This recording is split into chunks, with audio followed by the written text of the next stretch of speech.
drone strikes by Israel in the village of Beit Jinn, in which 13 people.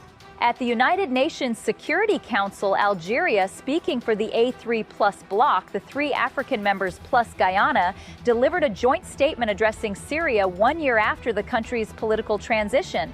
At the United Nations Security Council, Algeria, speaking for the A3 plus bloc, the 3 African members plus Guyana, delivered a joint statement addressing Syria 1 year after the country's political transition.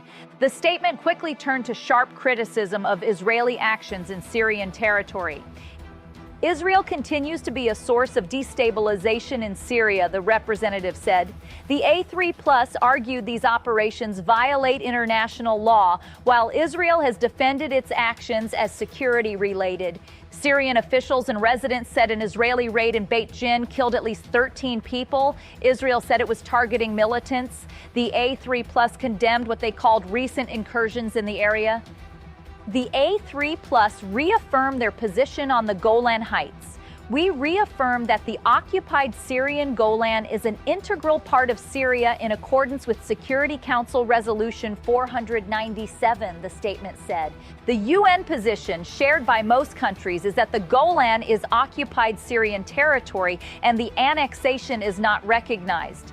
Resolution 497, adopted in 1981, declared Israel's annexation null and void. The A3 Plus reaffirms its unwavering support for the unity, sovereignty, independence, and territorial integrity of Syria, the representative said. We firmly reject any interference in Syria's internal affairs. The A3 Plus emphasized that a Syrian-led and Syrian-owned political process is not a slogan, but the core principle of Resolution 2254. The statement called for the integration of women and youth in all efforts related to the transitional period. This meaningful participation is not optional, but indispensable to building legitimate and resilient institutions, the representative said. On humanitarian issues, the A3 Plus said the scale of destruction in Syria is unprecedented and the needs are immense. The statement criticized funding levels as far below what is required and called on donors to honor their commitments. Following Algeria's statement, South Korea's delegate described Syria as entering a post-Assad transition and urged steps to keep the security situation from deteriorating. South Korea pointed to the attack on a joint U.S.-Syrian patrol near Palmyra, which U.S. and Syrian officials blamed on ISIS. Syrian officials said the suspected attacker had been a recent recruit in the internal security forces. South Korea called on Damascus to implement robust vetting and rehabilitation measures to both remove and prevent extremist ideologies from taking root in its security institutions. The statement emphasized that Damascus must establish a state monopoly over weapons and use of force. South Korea welcomed the progress made between Syria and OPCW on completing the Syrian chemical weapons file, including Syria's appointment of a permanent representative to OPCW and the OPCW decision on expedited destruction of any remaining chemical weapons. South Korea highlighted Syria's humanitarian challenges. UN officials say the response plan is still massively underfunded, leaving major gaps in basic services and winter support. UN tracking says hundreds of health facilities have scaled back, cutting access for millions of people. South Korea provided $38 million in humanitarian assistance this year and has made verified contributions to OPCW-related Syria missions. Both statements came 1 year after Syria's political transition. The A3 Plus described it as a new chapter marked by hope for freedom and prosperity, but also by serious challenges. The A3 Plus concluded, this council must remain united and engaged to ensure that this historic opportunity translates into lasting peace for Syria and for the wider region. Algeria, Guyana, Sierra Leone, and Somalia delivered coordinated criticism of Israeli military operations in Syrian territory. They condemned what they called Israeli strikes, called for implementation of the 1974 disengagement agreement, and reaffirmed their position that the occupied Golan Heights belongs to Syria. Their message was clear. Israel's actions, which they argue violate Syrian sovereignty, must cease immediately. Mr. President, I have the honor to deliver this statement on behalf of the A3+, namely Guyana, Sierra Leone, Somalia, and my own country, Algeria. At the outset, the A3+ thanks USG Rosemary DiCarlo and ASG Joyce Msuya for their briefings. We especially commend Deputy Special Envoy Najat Roshdi for her dedication and wish her, on behalf of the A3+, a speedy recovery. We wish her successor, Mr. Claudio Cordon, every success. We renew our full support to the United Nations efforts in supporting Syria during the transitional period. We also listened attentively to the representative of the civil society.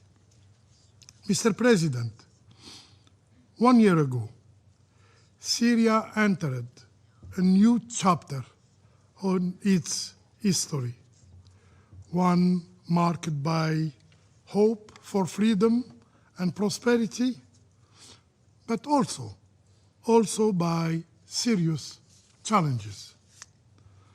The Security Council's visit to Damascus on 4th December conveyed a strong message of solidarity with Syria and its people, and allowed the Council to better grasp both the scale of the challenges and the determination to overcome them. In this regard, I would like to highlight the following point. First, the A3+ welcomed the Day of Dialogue in Syria and remains encouraged by the discussions the Council held with civil society in Syria. We underscore the central role of women and youth in conflict prevention, in peace building, in recovery, reconciliation, and in the reconstruction of a cohesive and inclusive Syrian society. Therefore, we call for the integration of women and youth in all effort related to the management of the transitional period.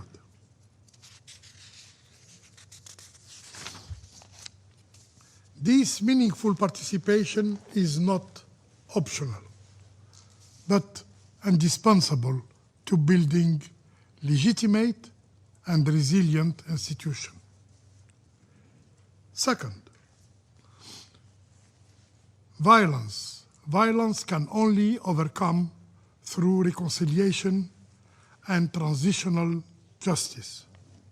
Syria's rich heritage of peaceful coexistence among communities must be preserved and strengthened.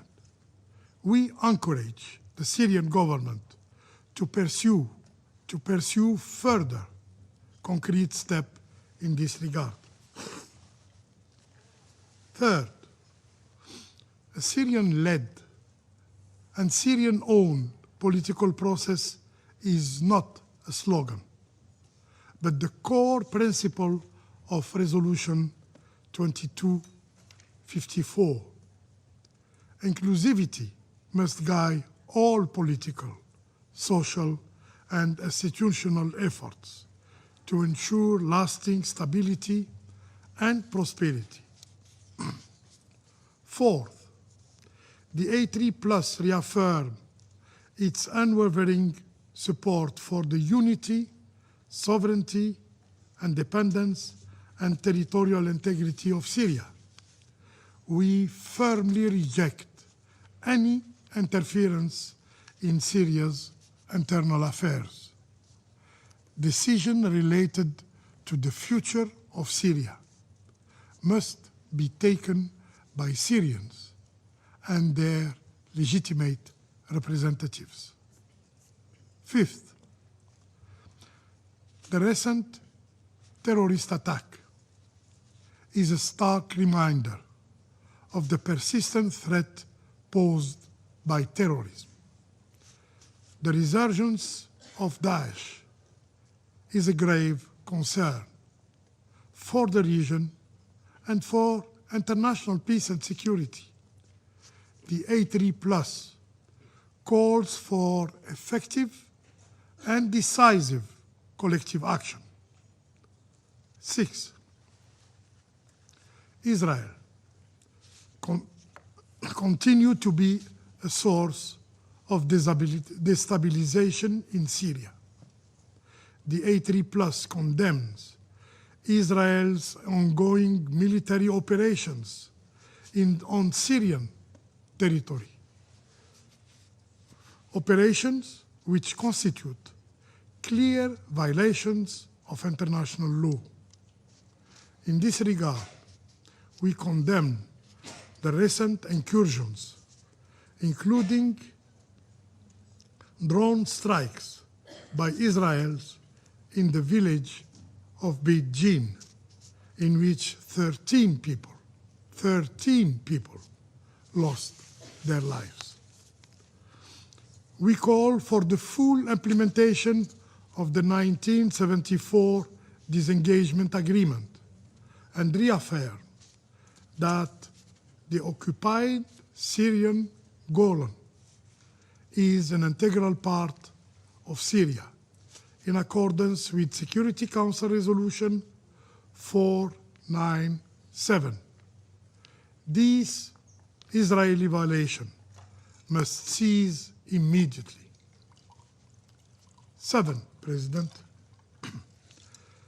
The scale of destruction in Syria is unprecedented, and the needs are immense. The international community must adopt a comprehensive approach, moving from humanitarian assistance to sustainable development. Refugee return and national stability are inseparable from reconstruction and economic recovery. Yet current funding levels and investment remains far below what is required. The A3+ calls upon donors to honor their commitments and for the private sector to increase its investment in Syria. In conclusion, President, the A3+ reaffirms its full and enduring commitment to stand with Syria and its people, to support a Syrian-owned political process, to uphold its sovereignty and territorial integrity, and to mobilize international solidarity so that the Syrian people can rebuild their country in peace, in dignity, and stability. This Council must remain united and engaged to ensure that this historic opportunity translates into lasting peace for Syria and for the wider region. I thank you. I thank the representative of Algeria for the statement, and I give the floor to the representative of the Republic of Korea. Thank you, Mr. President. I thank USG DiCarlo and ASG Unsuya for their informative briefings. My appreciation also goes to Ms. Jalabi, for her insightful remarks. The Council's recent visit marked a new chapter for Syria after the fall of Assad regime. Yet, the heinous terrorist attack against the U.S.-Syria joint patrol tragically illustrate the fragile peace and security in this country. Let me highlight the following 3 points. First, we urge Damascus to swiftly devise a roadmap that can prevent the further rise of violent extremism in the country as a means to achieve an inclusive transition for all Syrians. While the motive is to be revealed, it is deeply concerning that the accused has been serving in the internal security forces, the very institution tasked to provide security for all components of the Syrian society. Needless to say, all segments of this diverse and dispersed country should be assured of their safety to fully commit themselves to Damascus' initiatives for an inclusive transition. We therefore reiterate our call on Damascus to implement robust vetting and rehabilitation measures to both remove and prevention extremist ideologies from taking root in its security institutions. In parallel, Damascus must establish a state monopoly over weapons and use of force, the failure of which has been an enabling cause of repeated internal and sectarian violence. Second, we welcome the progress made between Syria and OPCW on completing the Syrian chemical weapon file. This quarter featured significant developments in bilateral cooperation, including Syria's appointment of a permanent representative to OPCW and its hosting of an OPCW office in Damascus. Also noteworthy are the OPCW's tentative finding that the information gathered during the Secretariat's deployment this year may be culminated in Syria's further declaration. We also welcome the decision in October on the expedited on-site destruction of any remaining chemical weapons in Syria.